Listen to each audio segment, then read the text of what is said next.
አንዳንድ ችግርን እኮ ለቤተሰብ ብትነግሩት አይገባውም። ማንም ሰው ማያው ችግር ውስጥ ቁጭ ብሎ የሚያለቅሱ ሰዎች አሉ። አንቺ ጥጋብ ነው። ማንም ማይረዳቸው ሰዎች ቢያለቅሱ አይሰሙ፣ ቢያወሩ አይደመጡ።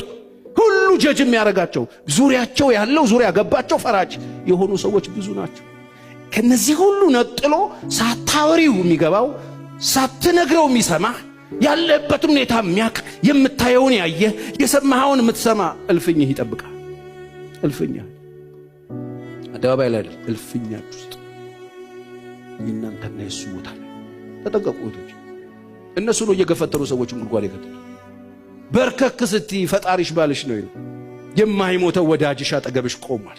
ለዘላለም አምባሽ አብሮሽ የሚኖረው የማይከዳሽ የሚወድሽ የሚሳሳልሽ የሚራራልሽ ካንቺ ጋር ሁሉ ጊዜ መሆን የማይታክተው የሚፈልግሽ ሕይወቱን አሳልፎ የሚሰጥሽ ይሄንን አይተሽ ተነስተሽ በ70 ኪሎ ሰውዬ ራሴን አጠፋለሁ አትይ።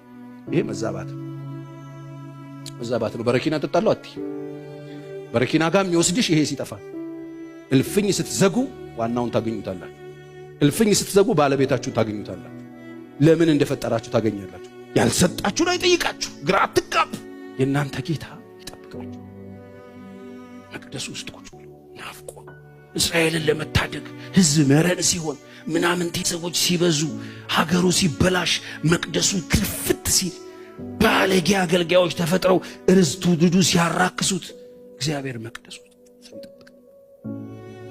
ጥቅጥቅ እያለ ሳሚ ገባ ውስጥ አየው። ፊቱ መጣ፣ መብራት አልጠፋ። መቅደሱ ውስጥ ሳሙኤል አለው ብድግ ብሎ ሮጠበት።